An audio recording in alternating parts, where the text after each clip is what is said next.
ሰላም ጤና ይስጥልን ወደ ሸገር ሳይንስ ቤተሰቦች እንደምን አላችሁ? የሰዓቱ ዜናችን ነው ተጀመረ። እንደተለመደው አበይት ነጥቦችን አስቀድመን እናስተዋውቃችሁ።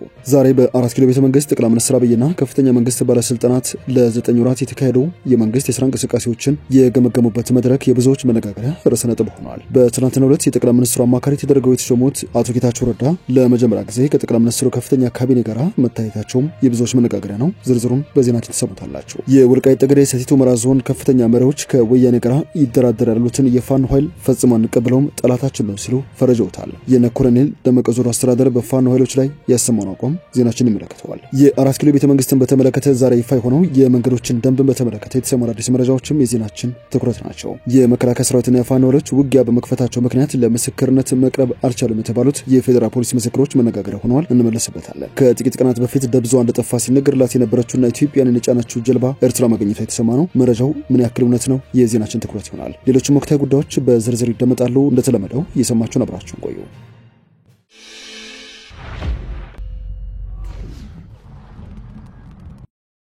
ወደ ቀዳሚ ጉዳዮችን እናምራችሁ። ጠቅላይ ሚኒስትሩና የካቢኔ አባላት በተገኙበት የመንግስት የ9 ወራት የሥራ አፈጻጸም ግምገማ ዛሬ ተካሂዷል። በዚህ ግምገማ ስነ ስርዓት ላይ በቅርቡ የጠቅላይ ሚኒስትሩ አማካሪውን የተሾሙት አቶ ጌታቸው ረዳ ተገኝተዋል። ብዙዎችም መድረኩን መነጋገሪያ አድርገውታል። በግምገማ የተገኙት ጠቅላይ ሚኒስትሩ በዚህ ወቅት ባስተላለፉት መልእክት ባለፉት 9 ወራት ከእቅድ በላይ አፈጻጸም ተመዝግቧል ብለዋል። እንደ ጠቅላይ ሚኒስትሩ ገለጻ ከሆነ በመትጋታቸውና በመልፋታቸው የሚታይና የሚጨበጥ ውጤት ለማየት ችለዋል። በእያንዳንዱ ዘርፍ የተገኘው ውጤት ለተጨማሪ ጥረት የሚያነሳሳና ሀገራዊ ብልጽግናን ለማረጋገጥ ያግዛል ባናቸው። ሚኒስትሩ ለካቢኔ አባላቸው ባስተላለፉት ማሳሰቢያም ስኬት ሳያዘናጋቸው ተጨማሪ ትጋት ፈጥረው ሊሰሩ እንደሚገባም አጽንኦት ሰጥተዋል። በለውጥ ሂደት ስኬት ጉዞን የሚገታው ጥመድ መሆኑን ጠቅሰው አሁን የተሳኩ ውጤቶች እንዳዘናጉን መጠንቀቅ ይገባል ባናቸው። ተሳክቶልኛል የሚል እሳቤ ከተፈጠረ የሚደረጉ ተጨማሪ ትጋቶችን በመቀነስ ለውጡ የሚጠበቅበትን ውጤት እንዳመጣ ያደርጋል ባናቸው። በዚህ የግምገማ መድረክ የጠቅላይ ሚኒስትሩ የምስራቅ አፍሪካ ጉዳዮች አማካሪ ሚኒስትር ተደርገው በጠቅላይ ሚኒስትር አብይ የተሾሙት የቀድሞው የትግራይ ክልል ጊዜያዊ አስተዳደር ፕሬዝዳንት ጌታቸው ረዳም ተሳታፊ ናቸው። የወልቃይት ጠገዴ ሰቲት ሁመራ ዞን ዋና አስተዳዳሪ ከወያኔ ጋር የሚደራደር የትኛውም የፋኖ ኃይል ጠላታችን ነው ሲሉ ፈረጀውታል። የዞን ዋና አስተዳዳሪ አሸተ ደምለው የወልቃይትን የወደፊት ዕጣ ፈንታ በተመለከተ የቢሆናል ትንታኔ በሰጡበት ውይይት ላይ ነው ይህን ያሉት። የወልቃይት ተወላጅ ነን የሚሉ ነገር ግን በህወሓት ከጀርባ የሚደገፉ ኃይሎች ወልቃይት ራሱን የቻለ ክልል እንዲሆን እየሰሩና እየቀሰቀሱ ይገኛሉ ሲሉም ጠቁመዋል። ይህ ደግሞ ከጎንደር ጋር እናጣላው ትስስሩን እንበጥሰው ወደሚል አደገኛ ስልት እንደተገባ ማሳያ ነው ብለዋል። ከዚህ ባለፈም ጠላታችን ሲሉ የጠሩት መንገድ ጥራጊና አጀንዳ አስፈጻሚ ኃይል እንዳሰማራብን እየተመለከትን እንገኛለን። አጠገባችን ካሉ ወገኖች መካከልም የህወሓት መንገድ ጥራጊዎች አሉበትም ሲሉ ነው እየተደመጡት። አሁን በአማራ ክልል የሥርዓት አልበኝነት ተፈጥሮ የሚሉት አቶ አሸተ ደምለው ሥርዓት አልበኝነት ጋጠወጥነትና የተሸዋረረ እይታን ይፈጥራልን ባይ ናቸው። የእይታ መንሸዋሩ ደግሞ ደመኛ ጠላታችን ብለን ከፈረጅ ነው የህወሓት ኃይል ጋር የሚነጋገር ስብስብ በአማራ ክልል ውስጥ እንዲፈጠር ምክንያት ሆኗል ብለዋል። የአማራን ህዝብ ነጻ አወጣለሁ የሚል ኃይል ብሄድ እንዴት ከወያኔ ጋር ለመወያየት ይወስናል የሚሉት አሸተ ከወያኔ ጋር የሚወያይ የትኛውም ኃይል ጠላታችን ነው ሲሉም ተደምጠዋል። የወልቃይት ጠገዴ ሰቲት ሁመራ ዞን ዋና አስተዳዳሪ አቶ አሸተ ደምለው ወልቃይት ምንም አይደለችም፣ ትኩረቴ ጎንደር ብቻ ነው የሚል ኃይል በፋኖ ውስጥ እየተፈጠረ ነው በማለት ይህ የአማራን ህዝብ የሚጎዳ እጅግ አደገኛ ሐሳብ ነው፣ ትግሉን በሚገባ ያልተረዳ እንቅስቃሴ ነው ሲሉም ኮንነውታል። የጎጃም ፋኖ አመራሮች እንደዚሁም በሸዋ አካባቢ የሚገኘውን የፋኖ ኃይል የሚመሩት ጀነራል አሳምነው ጽጌ የህልውና አደጋው እያሰጋ ከመጣ ከወያኔም ከሻዕቢያም ጋር አብሮ መስራቱ አይቀሬ ነው ሲሉ ከሰሞኑ መናገራቸው የብዙዎች መነጋገሪያ ነበር።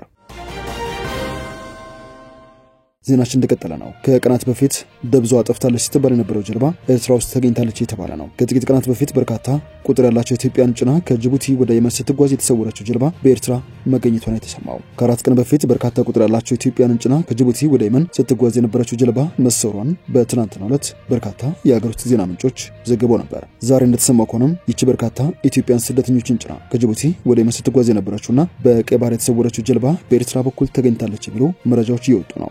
ኤርትራ የባህር ጠረፍ በኩል ተገኝታለች በሚባለው መረጃ ዙሪያ በጀልባዋ ከተጫኑ ስደተኞች መካከል ወደ ኤርትራ ሆነው ስልክ እንደደወሉ የሚገልጹ መረጃዎችን እየወጡ ይገኛሉ። የመከላከያ ሰራዊትና የፋኖ ኃይሎች ውጊያ ላይ በመሆናቸው የአቃቢ ሕግ ምስክሮች ምስክር ወደሚሰጡበት ቦታ መውሰድ እንዳልቻለ የፌዴራል ፖሊስ አስታውቋል። ከአማራ ክልል የጸጥታ መደፍረስ ጋር በተገናኘ በእነ ዶክተር ወንደሰን አሰፋ፣ መስከረም አበራ፣ ጋዜጠኛ ጎበዜ ሲሳይ፣ ጋዜጠኛ ዳዊት በጋሻውና ዶክተር ሲሳው ግቸው በሚጠራው የክስ መዝገብ በተጠረጠሩበት የሽብር ወንጀል አቃቢ ሕግ ከኦሮሞ አስተዳደር ዞን ጅሌ ጥሙጋ ወረዳ የሚገኙ ምስክሮችን ወደ ኮምቦልቻ ኤርፖርት በማጓዝ በማጓጓዝ አዲስ አበባ ተቀብሎ ምስክርነቱን ሲያሰማ ቆይቷል። ይሁን እንጂ በትናንትናው ዕለት ከጅሌ ጥሙጋ የተነሱት የአቃቤ ሕግ ምስክሮች ወደ ኮምቦልቻ ኤርፖርት ሲጓጓዙ መንገድ ላይ በፋኖ ታጣቂዎችና በመከላከያ ሰራዊት መካከል በተደረገ ጦርነት ምክንያት ምስክሮቹ አዲስ አበባ የፌዴራል ከፍተኛ ፍርድ ቤት ልደታ ምድብ የሽብር ወንጀል ችሎት በወቅቱ መድረስ አለመቻላቸውን ምስክሮቹ የሚያጓጉዘው የፌዴራል ፖሊስ ለፍርድ ቤቱ በደብዳቤ እንደገለጸ መሰረት ሚዲያ የተሰኘው የዜና ምንጭ ዘግቧል። መዝገቡን ያዘው አቃቤ ሕግ አቶ ናትናኤል ስንታየው ስለ ጉዳዩ እንዲያስረዱ ተጠይቀው ምስክሮቹ በተጠርጣሪዎች ላይ እንደ ምስክር ሆን ተብሎ ነው ጦርነቱ የተጀመረው ሲሉ አስረድተዋል። ችሎቱ በበኩሉ ተጠርጣሪዎቹ ከ2 ዓመት በላይ በስር ላይ ስለቆዩ አቃቤ ሕግ በሰበብ አስባቡ ምክንያት እየጠቀሰ ከዚህ በላይ መዘግየት የለበትም ብሎ እንዳሳሰበ ከችሎቱ የተገኙ መረጃዎች ያሳያሉ። በአራት ኪሎ ቤተ መንግስት አካባቢ መንገዶች ዛሬና ነገ በአንድ አቅጣጫ ብቻ ያገለግላሉ። እንደ አዲስ አበባ ትራፊክ ማኔጅመንት ባለስልጣን መረጃ በአንድ አቅጣጫ ብቻ እንዳገለግሉ የተወሰኑት መንገዶችም የሚከተሉት ናቸው። ከጥይት ቤት እስከ ፓርላማ ትራፊክ መብራት፣ ከቤተ መንግስት ፓርኪንግ እስከ ጥይት ቤት፣ ከፓርላማ ትራፊክ መብራት እስከ ሳይንስ ሙዚየም። ባለስልጣኑ ቀደም ሲል ባለ 2 አቅጣጫ የነበሩት እነዚህ መንገዶች ለ2 ቀናት በአንድ አቅጣጫ ብቻ አገልግሎት እንደሚሰጡ ገልጸዋል። አሽከርካሪዎች በተከለሉት የትራፊክ ምልክቶች መሰረትም እንዲጓዙ ነው ያሳሰበው። መንገዶቹ ላይ የአቅጣጫ ጠቋሚ ምልክቶች፣ የቀለም ስራና ሌሎች ስራዎች እየተከናወኑ በመሆኑ በአንድ አቅጣጫ እንዲሆኑ ተደርጓልም ተብሏል። በተጨማሪም ስራው ዛሬና ነገ ተጠናቆ ከሰኞ ጀምሮ መንገዶቹ ሙሉ አገልግሎት መስጠት እንደሚጀምሩ ለማወቅ ተችሏል። በመጨረሻም የመከላከያ ሰራዊት ኮማንዶና አየር ወለድ እዝ አዛዥ ሌተናንት ጀነራል ሹማ ብደታ የመደበኛ ጦርነትና ጸረ ሽምቅ ውጊያን ለማከናወን ስትራቴጂያዊና አውድን የሚረዳ አመራር መገንባት ያስፈልጋል ሲሉ ይፋ አድርገዋል። ጀነራል ሹማ እንዳሉት ከሆነ የመደበኛ ጦርነትና ጸረ ሽምቅ ውጊያ ለማካሄድ አውዱን የተረዳ እንደዚሁም መቼና የት ሊከሰት ይችላል የሚል ስትራቴጂካዊ አመራር መገንባት ይገባል ብለዋል። እነዚህ ነጥቦች በጥንቃቄ ማከናወን ከተቻለም የሚከሰትን የመደበኛ ጦርነት እንደዚሁም ጸረ ሽምቅ ውጊያ በበላይነት ማጠናቀቅ ይቻላል ነው ያሉት። በትንሽ ኪሳራ ትልቅ ድል ማስመዝገብ የሚቻለው አመራሩ ራሱን በማውቃት ፕሮፌሽናል ሰራዊት መገንባት ሲችል እንደሆነም አስገንዝበዋል። ለዚህ መከላከያ ሰራዊት እንደተቋም በርካታ ስራዎችን እያከናወነ እንደሚገኝ መናገራቸውን የመከላከያ ሰራዊት መረጃ ያሳያል። ወደ ሸገር ታይምስ ቤተሰቦች የሰዓቱ ዜናችን አበቃ። ስላደመጣችሁን አመሰግነን። በያላችሁበት ሰናይ ጊዜ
ሸገር ታይምስ ሚዲያን ሰብስክራይብ በማድረግና ደወሉን በመጫን ይከተሉን።